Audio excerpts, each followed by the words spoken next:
بسم اللہ الرحمن الرحیم۔ السلام علیکم ورحمۃ اللہ وبرکاتہ۔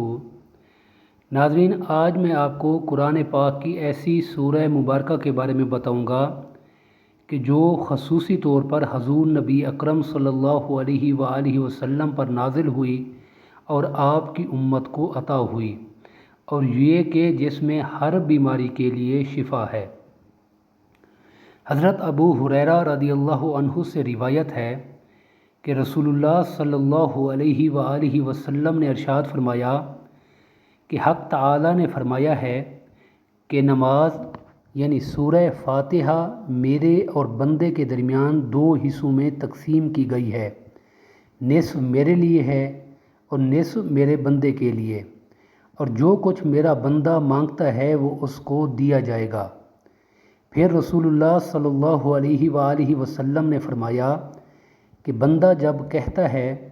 الحمدللہ رب العالمین تو اللہ تعالیٰ فرماتا ہے کہ میرے بندے نے میری حمد کی ہے، اور جب وہ کہتا ہے الرحمن الرحیم تو اللہ تعالیٰ فرماتا ہے کہ میرے بندے نے میری تعریف و ثنا بیان کی ہے، اور جب بندہ کہتا ہے مالک یوم الدین تو اللہ تعالیٰ فرماتا ہے کہ میرے بندے نے میری بزرگی بیان کی ہے، اور جب بندہ کہتا ہے ایاک نعبد و ایاک نستعین تو اللہ تعالیٰ فرماتا ہے کہ یہ آیت میرے اور میرے بندے کے درمیان مشترک ہے، کیونکہ اس میں ایک پہلو حق تعالیٰ کی حمد و ثنا کا ہے اور دوسرا پہلو بندے کی دعا و درخواست کا۔ اس کے ساتھ یہ بھی ارشاد ہوا کہ میرے بندے کو وہ چیز ملے گی جو اس نے مانگی۔ پھر جب بندہ کہتا ہے اہدنا الصراط المستقیم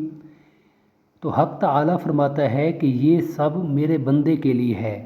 اور اس کو وہ چیز ملے گی جو اس نے مانگی۔ ایک اور روایت میں ہے کہ نبی کریم صلی اللہ علیہ وآلہ وسلم نے ارشاد فرمایا سورہ فاتحہ ہر بیماری کی شفا ہے۔